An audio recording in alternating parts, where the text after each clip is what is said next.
नमस्कार दोस्तों, आज की इस वीडियो में रिफर्निश कंप्यूटर सिस्टम के बारे में बात करेंगे कि उसमें कैसा सिस्टम होता है, हमें लेना चाहिए कि नहीं लेना चाहिए, वो सारा चीज़ इस वीडियो में डिस्कस करेंगे। और दोस्तों, जब भी ऑनलाइन सिस्टम आप सर्च करते हैं अमेजोन या फ्लिपकार्ट या किसी और भी साइट पे, तो वहाँ पे रिफर्निश का नाम होता होगा, रिफर्निश या रीन्यूड सिस्टम या डेस्कटॉप या कुछ भी जो रीन्यूड नाम आ जाता है तो उसका क्या मतलब है, वो सिस्टम लेना चाहिए या नहीं चाहिए, उन्हीं सबों के बारे में आज की इस वीडियो में डिस्कस करेंगे। तो हमारे पास कुछ डेल का रीन्यूड या रिफर्निश सिस्टम है, इसमें क्या क्या प्रोसेसर लगेगा, कौन सा जनरेशन है, वो सारा चीज इस वीडियो में बात करेंगे और इसी के बारे में समझाएंगे कि लेना चाहिए या नहीं लेना चाहिए। आगे बढ़ने से पहले दोस्तों, वीडियो अच्छी लगे तो लाइक जरूर करें और चैनल को सब्सक्राइब करना ना भूलें।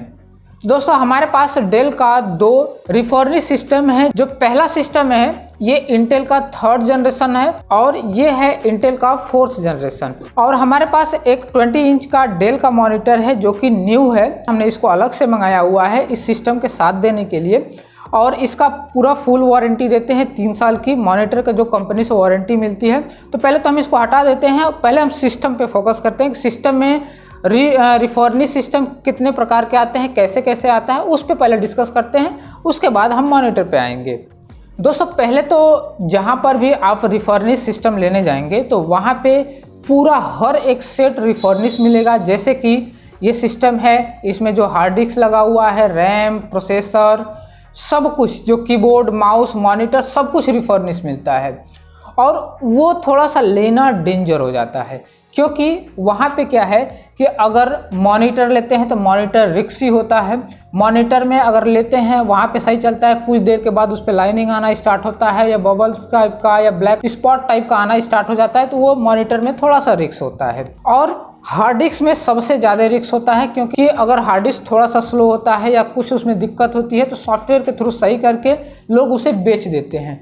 तो वहाँ पर भी हार्ड डिस्क का भी इशू रहता है रिफर्निश सिस्टम में लेने के लिए। तो हम लोग जो सिस्टम मंगाते हैं, जो हमारे पास सिस्टम आता है, उस सिस्टम में हम क्या करते हैं कि सिर्फ ये बॉडी मंगाते हैं। यानी कि बॉडी का मतलब ये है कि जो कैबिनेट आता है, ये जो सेट आता है, इसमें सिर्फ बॉडी, SMPS और मदरबोर्ड, ये 3 चीज़ मंगाते हैं। और बाकी चीज़ें जो अलग से ऐड किया जाता है, जैसे कि प्रोसेसर हुआ, रैम, SSD या हार्ड डिस्क, उसके बाद मॉनिटर और कीबोर्ड माउस, ये जो चीज़ें हैं हम लोग नया देते हैं। और जो ब्रांड, जिस ब्रांड का keyboard, mouse, RAM, hard disk जो भी देते हैं, वो ब्रांड के अकॉर्डिंग उसकी वारंटी भी देते हैं। कुल कहने का मतलब ये है कि यदि आप रिफर्निश में सारा चीज़ रिफर्निश लेते हैं तो वहाँ पे आपको रिस्क झेलना पड़ सकता है। और उसकी वारंटी जहाँ से भी लेंगे तो वो 1 या 2 महीने की वारंटी देगा। लेकिन जो बोर्ड की वारंटी, जो जैसे किसी किसी के वहाँ लेते हैं, सिर्फ आप कैबिनेट और बोर्ड लेते हैं, तो कुछ लोग जो हैं 1 ईयर की वारंटी देते हैं। जैसे कि हम भी अपने कस्टमर को 1 ईयर की वारंटी देते हैं। और बाकी जो एक्सटर्नल सामान जो लगता है, जैसे हार्ड डिस्क वगैरह जो भी हमने बताया है, वो डिपेंड करता है कौन सा कंपनी है, उसके अकॉर्डिंग उसकी वारंटी दी जाती है। अब इसमें इसलिए सेफ है क्योंकि इन सिस्टमों का जो बोर्ड होता है, बहुत ही कम चांस होता है खराब होने का। वैसे हम इनको खोल के आपको दिखाएंगे कि इनका बोर्ड कैसा है, कैसा दिख रहा है, इसकी कूलिंग सिस्टम क्या है, वो सारी चीज़ें इस वीडियो में समझेंगे। एक्चुअली जो 3rd जनरेशन और जो 4th जनरेशन है, इनका जो बॉडी है, यानी कि ये कैबिनेट, SMPS और बोर्ड, दोनों की प्राइस सेम होती है और सिर्फ प्रोसेसर का अंतर होता है। अगर 3rd जनरेशन का प्रोसेसर लेते हैं तो वो सस्ता पड़ता है, और 4th जनरेशन का प्रोसेसर लेते हैं तो वो 1000-1500 रुपये महंगा पड़ता है। बस इतना ही का अंतर होता है। बाकी हर एक सामान की जो प्राइस है वो लगभग सबका सेम होता है। पहले तो इसके पोर्ट्स के बारे में समझ लेते हैं। दोनों में पोर्ट्स दोनों बराबर है, चाहे USB हो, चाहे डिस्प्ले केबल हो, VGA हो, सब कुछ दोनों में बराबर है। बस इसमें जनरेशन का अंतर है। और एक चीज़ इसमें कमी ये है कि इसमें HDMI का ऑप्शन नहीं दिया हुआ है, उससे लेटेस्ट वर्जन यानी कि डिस्प्ले केबल दे दिया है, और एक कम वाला यानी कि VGA केबल दे दिया है। यहाँ पे पावर स्विच दिया हुआ है, यहाँ पे एक राइटर दिया हुआ है जो कि लैपटॉप वाला राइटर लगा हुआ है इसमें, और यहाँ पे एक ऑडियो के लिए और माइक के लिए एक जैक दिया हुआ है। यहाँ पे नीचे 2 USB पोर्ट मिलेंगे और यहाँ पे डेल का लोगो। पीछे की तरफ यहाँ पे पावर केबल के लिए दिया हुआ है और यहाँ पे ऑडियो और माइक के लिए दिया हुआ है। एक VGA केबल के लिए पोर्ट दिया हुआ है। यहाँ पे 2 डिस्प्ले पोर्ट दिया हुआ है और एक VGA का फीमेल दिया हुआ है और यहाँ पे 4 USB और एक ईथरनेट का पोर्ट दिया हुआ है। और जितना पोर्ट्स इस 3rd जनरेशन में है उतना ही पोर्ट इस 4th जनरेशन में है। आप देख सकते हैं वही सारी चीज़ें दिया हुआ है। यहाँ पे पीछे भी देख सकते हैं वही सारा पोर्ट्स और डिस्प्ले केबल, VGA केबल सब कुछ वहीं दिया हुआ है। चलिए इन दोनों को खोल के दिखा देते हैं कि ये मशीन कैसा दिखता है। दोनों को आपको दिखा दे रहा हूँ। आप देख सकते हैं कि दोनों का जो इंटरनल पार्ट है, बॉडी है, बहुत ही नीट एंड क्लीन है। इसको ओपन करके भी आपको दिखा दे रहे हैं। इस तरह से आगे से ये ओपन होता है।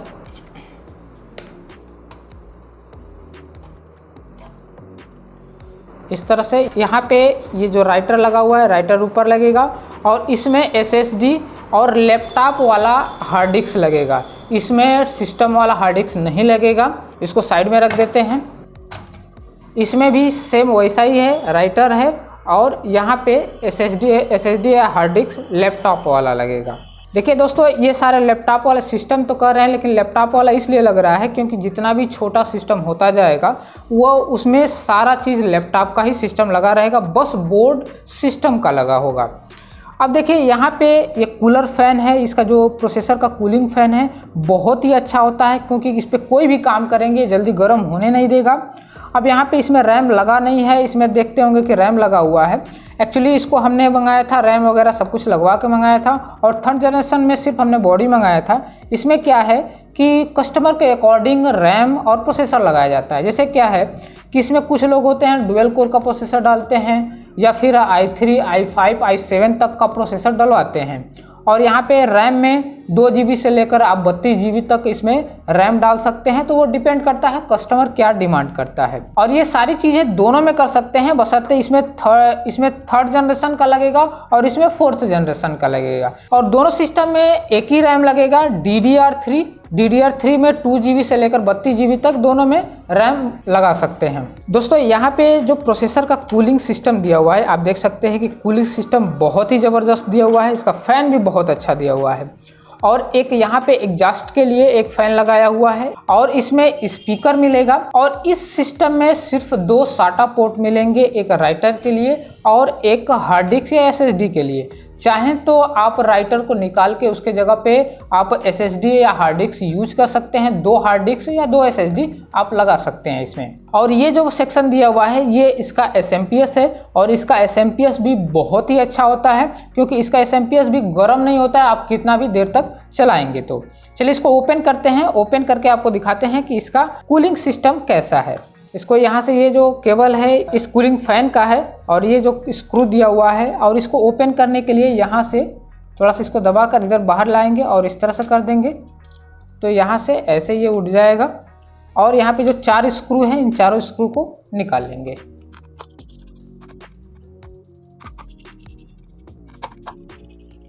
इधर से उठाकर सीधा निकाल लेंगे। आप देख सकते हैं कि ये इसका कूलिंग सिस्टम कितना ज़बरदस्त दिया हुआ है। इसी के वजह से इस पे कितना भी हम लोड देते हैं, कितना भी काम करते हैं, 24 घंटा इसको चलाते रहते हैं तभी भी यह सिस्टम गर्म नहीं होता है। अब देखिए यहाँ पे जो प्रोसेसर लगा हुआ है पहले से इस पे पेस्ट नहीं लगा हुआ है, लेकिन जब हम लोग बेचते हैं तो इस पे पेस्ट लगाते हैं जिससे कि कूलिंग सिस्टम बहुत ही अच्छा रहे। और इसमें जो हमने प्रोसेसर लगाया हुआ है Intel core i3 4th generation का प्रोसेसर लगाया हुआ है जो कि 2.90 GHz का लगाया हुआ है। ये जो प्रोसेसर है i3 है, इसमें डुअल कोर भी लग सकता है, i3 भी लग सकता है, i5, i7 4th जनरेशन में प्रोसेसर कस्टमर के अकॉर्डिंग या अपने अकॉर्डिंग जो आपकी रिक्वायरमेंट हो वो लगा सकते हैं। और इसमें हमने जो रैम लगाया हुआ है वो 4 GB का इसमें हमने रैम लगाया हुआ है। ये देख सकते हैं हाइनिक्स का 4 GB रैम इसमें हमने लगाया हुआ है। कस्टमर के अकॉर्डिंग इसमें 8 GB भी कर सकते हैं, 32 GB भी इस सिस्टम में लगा सकते हैं।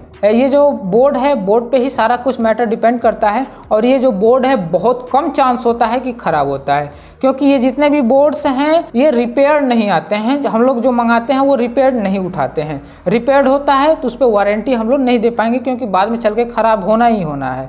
और ये जो बोर्ड है रिपेयर्ड नहीं है। तो चलिए इसको पूरा सेट करते हैं, सेट करके आपको डिस्प्ले करके दिखाते हैं। और दोस्तों जैसे इस सिस्टम में सेट होगा वैसे ही इस सिस्टम में भी सेट कर सकते हैं। बस जनरेशन का गैप है और वो करीबन 1000 से 1500 रुपये का अंतर आएगा। तो दोनों में से कोई भी आप खरीद सकते हैं अपने रिक्वायरमेंट के अनुसार और अपने बजट के अनुसार।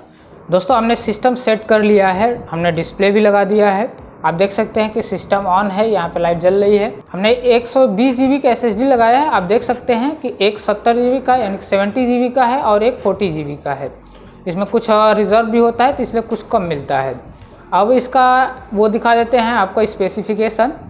तो स्पेसिफिकेशन में आप देख सकते हैं कि हमने विंडोज 10 इसमें इंस्टॉल किया हुआ है और इसमें जो हमने प्रोसेसर लगाया हुआ है, processor Intel core i3 4th generation का 4130T प्रोसेसर लगा हुआ है और 2.90 GHz का इसमें इसका स्पीड है।